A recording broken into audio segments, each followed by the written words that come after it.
को जरूरत थी तो मैंने इसे जगह दी। अब ये दोस्तों को बुलाकर पार्टियां मनाने लगी है। दोस्त भी इतने अजीब, अंदर आकर कमरे में मुझे देख देख कर जा रहे जैसे मेरे दोस्त सीख उगे हो। सच, किसी पर भी मेहरबानी नहीं करनी चाहिए।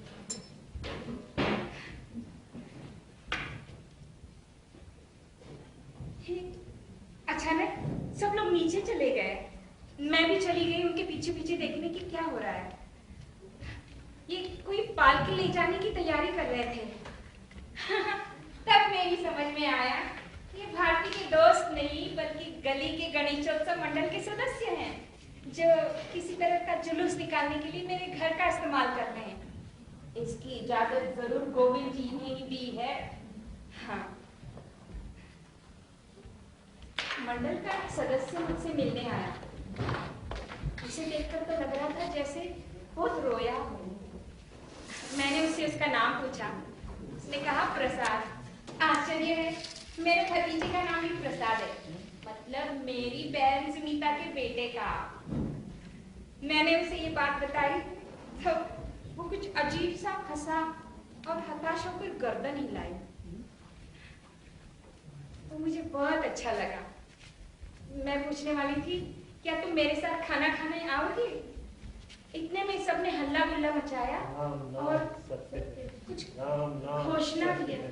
नाम नाम सत्य है, नाम नाम सत्य है, नाम नाम सत्य है। और वो जाने लगा। कहाँ जा रहे हो? कुछ देर रुको तो।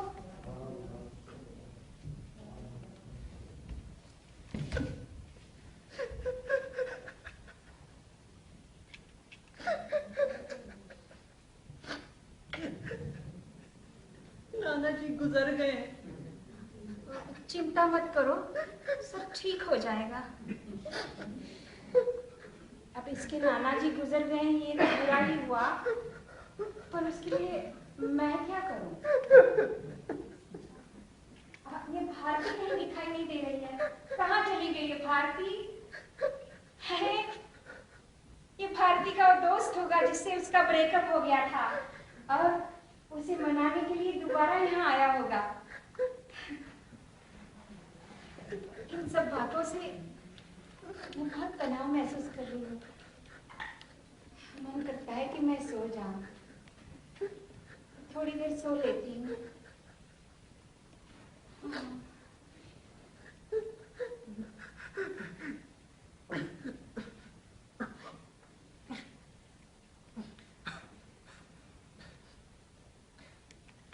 कल रात नाना जी गुजर गए।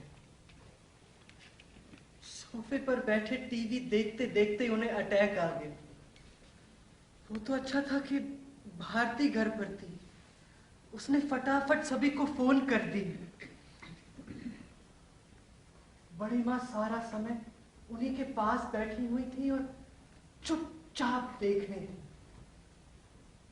जब नाना जी को अटैक आया तब उन्होंने भारती से कहा कि ये आदमी शोर मचाकर मुझे काम करने नहीं दे रहा, मैं बॉस से इसकी शिकायत करूंगी। और उसके बाद अंदर कमरे में जाकर जो देखी तो सवेरे तक उठी ही नहीं। सुबह नाना जी की अर्थी एम्बुलेंस में रखते वक्त वो नीचे आंगन में आई और हमारी तरफ अचरज से देखने लगी। उन्हें वेंट टू कंसोल हर तो मुझसे बोली कि सब ठीक हो जाएगा। क्या ठीक हो जाएगा? क्या नाना जी उठकर बैठने वाले हैं? क्या फिर से आलू बड़े बनाएंगी? क्या हंसी मजाक करने के लिए फिर मिलेंगे?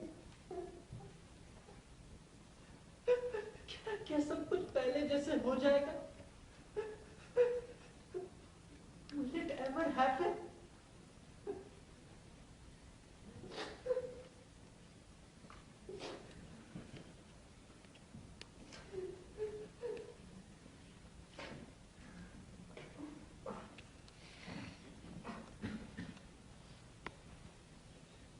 नाना जी के जाने के बाद घर अब इतना बड़ा लगने लगा कि मेरी बचपन की यादों में था उतना बड़ा।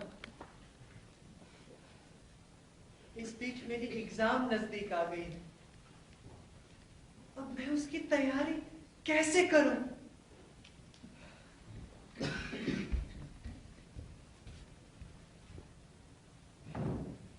आखिरकार मेरा फ्लैट शेयर करने वाला वो आदमी फ्लैट छोड़कर चला गया।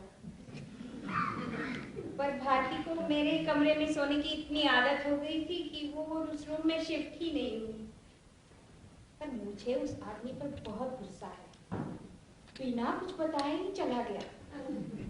इतने साल हम साथ रहे हैं, पर ये एक दिन उठा, सारा सामान उठाया और कमरा छोड़कर चलता बना। जाने दो। भारती का वो पहले वाला बॉयफ्रेंड भी आया था, पर मजेदार बात ये है कि उसकी बजाय मेरे ही आगे पीछे घूम रहा था। फिर हम दोनों का छोटा सा झगड़ा भी हो गया। वो बदतमीज आदमी मेरे ही घर में खड़े होकर मुझे चुप रहने के लिए कह रहा था। मैं तो उसे बाहर करने वाली थी, पर भारती की तरफ देखकर चुप हो गई।